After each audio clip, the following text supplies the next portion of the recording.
EVM ట్యాంపరింగ్కి సంబంధించి దేశవ్యాప్తంగా చర్చ జరుగుతుంది. వాస్తవంగా ఈవీఎంలో గతంలో 2013కు ముందు వెర్షన్ 2 ఉండేవి. అప్పట్లో వచ్చి కొంత స్కోప్ ఉండేది. ఎందుకంటే రిమోట్గా ఒక ఈవీఎం మెషిన్ యాక్సెస్ చేయడానికి సంబంధించి అప్పట్లో బ్లూటూత్ చిప్ అనేది అందుబాటులో ఉండేది. 2013 తర్వాత వెర్షన్ 3 అంటే ఒక లేటెస్ట్ వెర్షన్ ఈవీఎం మెషిన్స్ని అందుబాటులోకి తీసుకొచ్చి ఉన్నారు. సో వీటిల్లో ఎలాంటి బ్లూటూత్ కనెక్టివిటీ కానీ వైఫై కనెక్టివిటీ కానీ ఏది ఉండదు. ఈవీఎం మెషిన్ వచ్చేటప్పటికి పూర్తి స్థాయిలో సెక్యూర్డ్గాను రిమోట్ యాక్సెస్ లేకుండాను ఉంటుంది. సో ఈరోజు ఓడిపోయిన రాజకీయ పార్టీలంతా కూడా ఈవీఎం మెషిన్స్లో సమస్యలు ఉంటూ ఉన్నాయి కాబట్టి ఈవీఎంస్ మీద అనుమానం ఉందని చెప్పేసి అనటం అనేది ఒక అర్ధరహితంగా మనం చెప్పుకోవచ్చు. ఎందుకంటే ఈవీఎంస్ తయారు చేసే దశ నుంచి వాటిని వాడే దశ వరకు 2 దశల్లో ఒకవేళ హ్యాకింగ్ జరిగే స్కోపు ఉండొచ్చు. ఒకటేంటి, ఈవీఎం తయారు చేసేటప్పుడు భారత్ ఎలక్ట్రానిక్స్ లిమిటెడ్ అని చెప్పేసి సో ఆ సంస్థ ఎలక్ట్రానిక్స్ కార్పొరేషన్ ఆఫ్ ఇండియా ఈ 2 సంస్థలు కలిసి ఈవీఎం తయారు చేసేటప్పుడు దాంట్లో కొన్ని మైక్రో కంట్రోలర్స్ని అమలుస్తూ ఉంటాయి. మైక్రో కంట్రోలర్స్ ద్వారా సో కమ్యూనికేషన్ అనేది ఒకదానికి జరిగే విధంగా దాంట్లో ఇంటర్నల్గా బస్ కావచ్చు వీటన్నిటికి సంబంధించేసి ఒక ఏర్పాటు అనేది ఉంటుంది. సో ఈ మైక్రో కంట్రోలర్స్ అంతా కూడా 100% పూర్తిగా కూడా సెక్యూర్డ్గా ఉండే విధంగా వీటిని తయారు చేయడం జరిగింది. ఈ మైక్రో కంట్రోలర్స్ పరంగా ఎలాంటి యాక్సెస్ అనేది బయట నుంచి జరిగే స్కోప్ లేకుండా వీటిని తయారు చేయడం జరిగింది. అట్ ద సేమ్ టైం ఈ పర్టికులర్ ఈవీఎం మెషిన్స్ అంతా వన్స్ డిజైన్ చేసిన తర్వాత వాటిలో ఏదైనా కొత్తగా ఫర్మ్వేర్ని అప్డేట్ చేయడానికి ట్రై చేయాలనుకుంటే అంటే దాంట్లో ఉన్న సాఫ్ట్వేర్ కాకుండా కొత్తగా వేరే సాఫ్ట్వేర్ని వేయటం ద్వారా హ్యాకింగ్ చేస్తారని కొంతమంది ఆరోపిస్తూ ఉంటారు.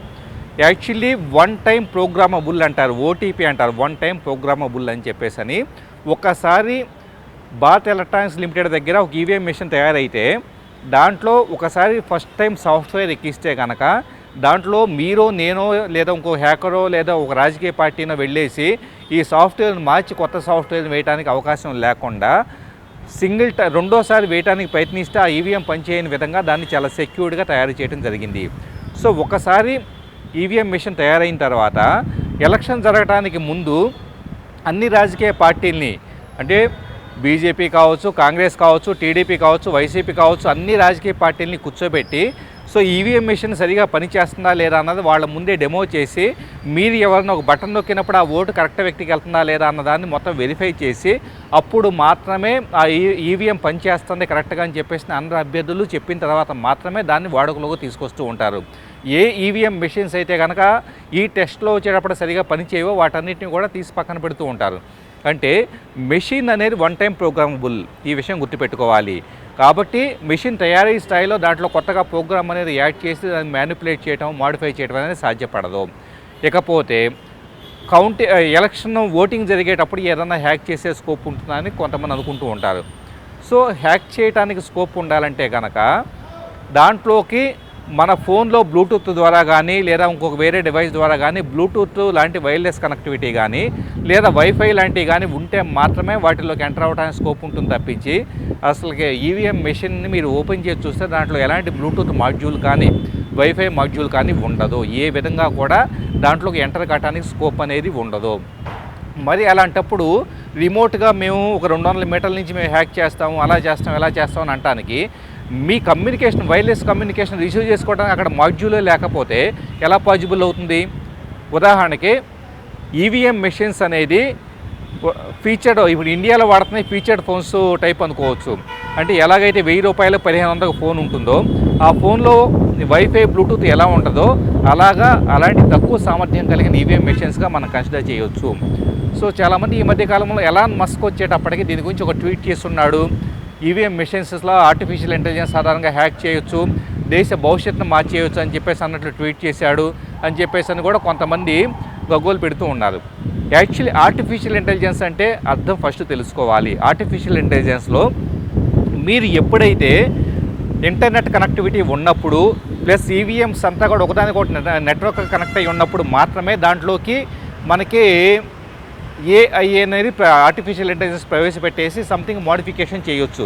ఎలాంటి కనెక్టివిటీ లేని ఐసోలేటెడ్ డివైజెస్ మొత్తాన్ని ఈవీఎంస్ మొత్తాన్ని అసలు నెట్వర్క్ కనెక్టివిటీ లేని డివైజెస్ని ఏఐ ఎలా వాడగలుగుతాం అన్న విషయం కూడా గుర్తుపెట్టుకోవాలి. సహజంగా కొన్ని దేశాల్లో అడ్వాన్స్డ్ డివైజెస్ ఏవైతే ఉంటాయో ఆ డివైజెస్లో ఈవీఎం మెషిన్స్ ఇండియాలో ఉన్న వాటికి, విదేశాల్లో ఉన్న వాటికి, కొన్ని దేశాల్లో ఉన్న వాటికి చాలా తేడా ఉంటుంది. వాటిల్లో ఈరోజు మనం ఎలా స్మార్ట్ ఫోన్ వాడుతున్నామో ఆండ్రాయిడ్, ఐఓఎస్, అలాగే అడ్వాన్స్డ్ ఈవీఎం మెషిన్స్ ఉన్నప్పుడు అతను ట్వీట్ చేసినట్లు అలా పాజిబిలిటీ ఉంటుంది. కానీ ఇండియాలో ఉన్న డివైజెస్లో అలాంటి పాజిబిలిటీ లేదు కాబట్టి ఎట్టి పరిస్థితుల్లో వాటిల్లో హ్యాక్ చేయడానికి స్కోప్ లేదు. మరి రాజకీయ పక్షాలంతా ఎందుకు ఆరోపిస్తూ ఉన్నాయని చెప్పేసి మనం ఆలోచిస్తే, మనం చూస్తే 2019లో ఈవీఎం మెషిన్స్ గురించి చంద్రబాబు నాయుడు గారు అభ్యంతరం వ్యక్తం చేస్తున్నారు. ఇప్పుడు ఓడిపోయిన తర్వాత వచ్చేటప్పటికి జగన్ గారు అభ్యంతరం వ్యక్తం చేస్తున్నారు.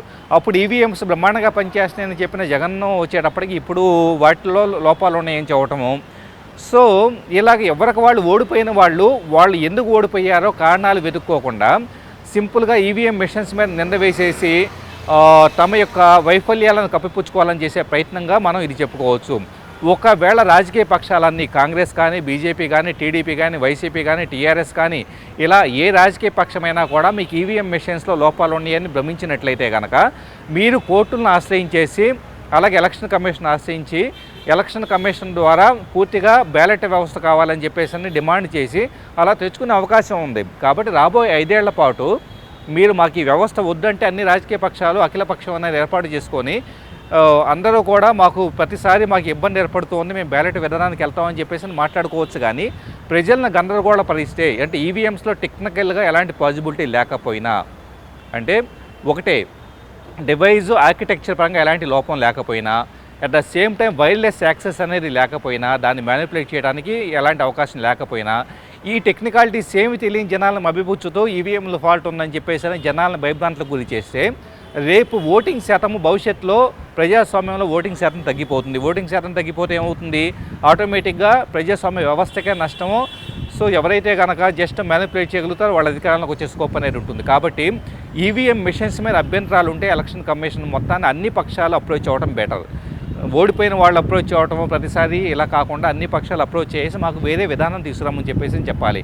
కానీ టెక్నికల్ ఎక్స్పర్ట్గా నేను చెప్పేది ఏంటంటే 2013కు ముందు ఏవైతే ఓల్డ్ వెర్షన్ ఈవీఎంస్ ఉన్నాయో వాటిలో ఆ పాజిబిలిటీ ఉంది. కానీ ఇప్పుడు మాత్రం ఎట్టి పరిస్థితుల్లో లేటెస్ట్ ఈవీఎం మెషిన్స్లో, అది ఇండియాలో వాడబడుతున్న వాటిలో ఈవీఎంస్ని ట్యాంపర్ చేయడం అనేది సాధ్యపడదు.